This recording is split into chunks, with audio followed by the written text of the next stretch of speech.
Hey everyone, this is Ben with Fair Credit Foundation, and today we're going to talk about what goes into your credit score. Now, just to pick up, the other day we talked about your FICO score, the most commonly used scoring model. This goes from 300 to 850, but the question is what goes into your score? Now, as we talk, we're going to talk about some things that go into your score, what can hurt your score, what can help your score. But it's also important to understand that because of how interactive different information is on your credit score and credit report, it's hard to say exactly how much a certain behavior will hurt or help your score. And the higher your score, the more behavior can hurt your score. Okay, so let's start talking about what goes into that score. These are the portions of the pie. We're going to break them down. So first is payment history. This is 35% of the pie, the largest portion. And because of that, when you do things to help build this portion of the pie, it's the single most effective activity in building your credit. And that's making sure that you make your minimum payments on time each month. Now, by all means, pay more than the minimum payment if you can afford it, but paying at least the minimum payment on time each month is what's going to build this portion of the pie. And the reason is because this portion keeps track of how many accounts you have that are being paid on time, how many have been paid late, how often they're paid late, how long has it been since they were paid on time or paid late, and that kind of thing. They also, if you have an account that's been charged off or sent to collections, that's going to negatively impact this portion of the pie. This information is tracked for 7 years, and the last 24 months or 2 years has a more powerful effect on your score than the 5 years before that.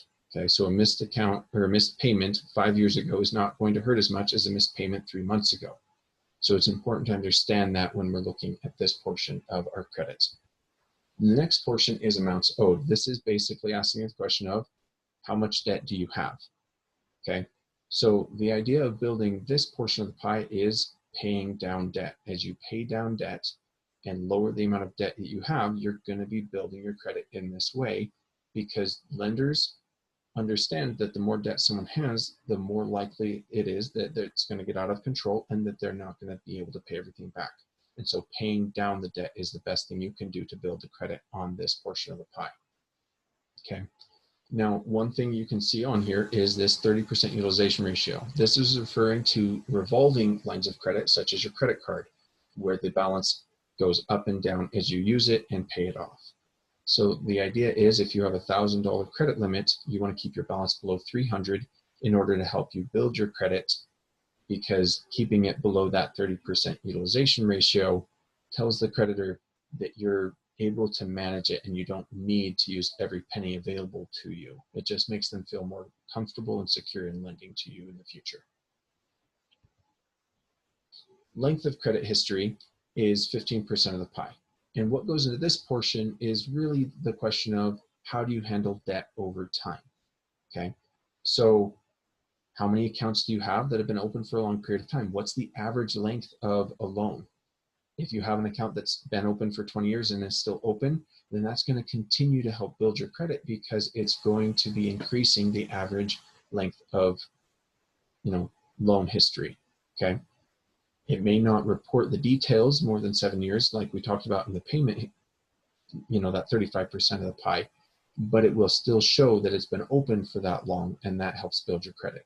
Whereas if you have a lot of younger accounts, that's going to make lenders feel a little less secure, because they don't know how you're going to handle those over time.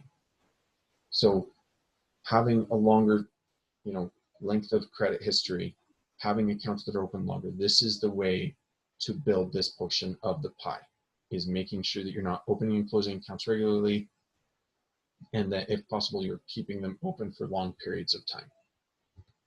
The next portion of the pie is new types of credit. This is our hard inquiry. This is you asking for new loans, okay? So a quick differentiation we need to create is hard versus soft inquiries. A soft inquiry is a review inquiry, or in other words, it's anytime you, your lender, your insurance company, or pretty much anybody else looks at your credit just to see how things are going, just to see, how you're doing with maintaining and building your credit, okay? Hard inquiries are when you actually apply for a loan, asking the lender to offer you a loan, okay? And that's a hard inquiry. Now, if we have more than 4 hard inquiries in a 2-year span, because they fall off after 2 years, then that starts to hurt our credit more. And so we want to make sure that we don't have more than 4 hard inquiries in a 2-year span, so 2 per year, and you don't have to use them if you don't need them.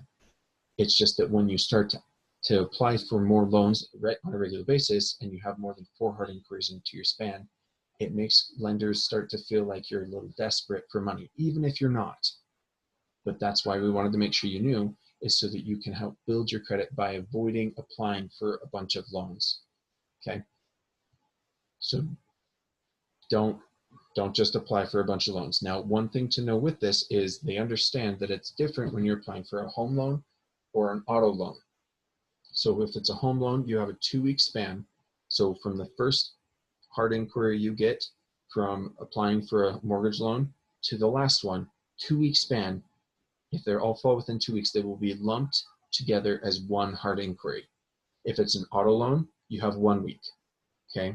Now that differs from credit bureau to credit bureau, but the shortest length is 2 weeks for a home and 1 week for an auto loan. So as long as you keep within that time frame, it'll just count as one hard inquiry on your credit report. The last portion of the pie is types of credit. And this is, again, 10% of our pie. But really what they're asking is, can you handle different types of loans? Now, the thing to remember here is we want to be careful. If we open a bunch of different accounts just to show that we can handle different types of loan, we're going to hurt other portions of the pie, such as, opening a new account, applying for new loans, and increasing our debt load. Okay? And so we only want to apply for loans that we actually need when we do this and when we're trying to build credit. Okay? But as you do, as you do have the need for an auto loan or a mortgage as well as a credit card, that will help to build your credit to show that you can manage different types of loans.